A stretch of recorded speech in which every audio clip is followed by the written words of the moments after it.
Hi, I'm Dr. Erin Gravelle, Women's Life Coach, and I'm here today to talk to you about the motivation cycle. Before we get into the cycle, I want to share a story with you about something that happened to me this week.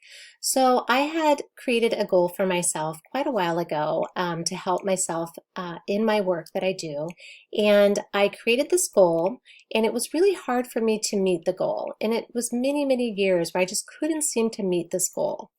And then through the work I've been doing as a life coach, I realized that something I needed to do was to schedule time every single day on my calendar to work on the goal. And because it's a goal that is very far off, I knew that it would take me a while. So I blocked about 4 to 6 months out of my schedule every day for 2 hours in the morning to work on this goal.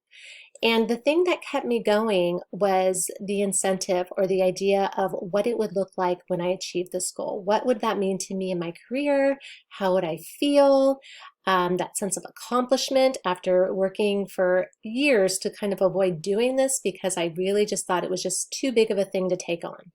And so I actually did meet my goal this week, and it felt so amazing to press submit and to have this piece of work out in the world. And I'm not sure where it's going to land, but just knowing that I started with this goal and I stuck to my commitment and I continued to think about what it would be like to get to that goal, to really achieve it and to put my work out there was so much better than I could have imagined it to be when I finally did it. And so this brings me to the motivation cycle. And this is a cycle that I work on a lot with clients because any client that I work with has a need. And a need is a desire for something to be changed or to be different in your life. And so you identify there's a need there. And from the need, we come to drive. And this is really the thing, this is the commitment that's going to help you move through and meet that goal. In order to create your commitment, you have to know what it's going to look like in the end. So what's your incentive? What do you visualize your life to look like or your relationships to look like in the end if you do meet this goal? And so that incentive piece is really, really strong. And it's actually where we start when we work with clients as life coaches. We start with, what will this look like to you? So you have this goal. Visualize what that will look like. What will it feel like? What will it seem like? What will your body be doing in that space that you've created for yourself? How is it different than what your life is like right now?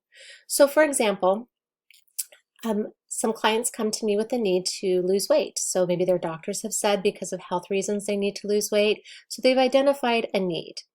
Their drive is their commitment of how they're going to lose weight. But before we even get to the drive, we have to look at the incentive. What is your life going to look like when you've lost 10, 20, 30, 50, 100 pounds? What will that truly look like? How will you feel? What will you wear? How will you be with your friends? Really owning that vision of what your life is going to be like when you meet that goal of losing weight. And then we go back to the drive. So it's okay. You have this goal. You know what it's going to look and feel like when you meet the goal.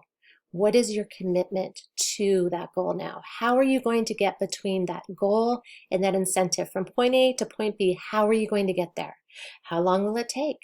How many hours in a day can you commit to it? Can you commit to it daily? So clients will usually look at their calendars and say, okay, I can go to the gym 3 to 5 days a week. Or some might say, I don't like going to the gym, so I'm going to go outside and work out. So just really creating the commitment of how you're going to, again, reach that goal and be that person that you want to be at the end of it.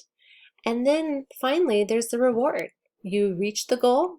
You see what it feels like in time and space. Sometimes it's just what you thought it would be, and most of the time it's a lot better actually. And then what happens is you're in this space, you've met your goal, you have higher confidence, you realize you can affect change in your life and create that life you want to live. And then you realize, oh my goodness, I have a new need. So if you want to create change in your life, please keep the motivation cycle in mind. And if you have any questions, feel free to reach out to me at wholelifeliving.com. Thank you.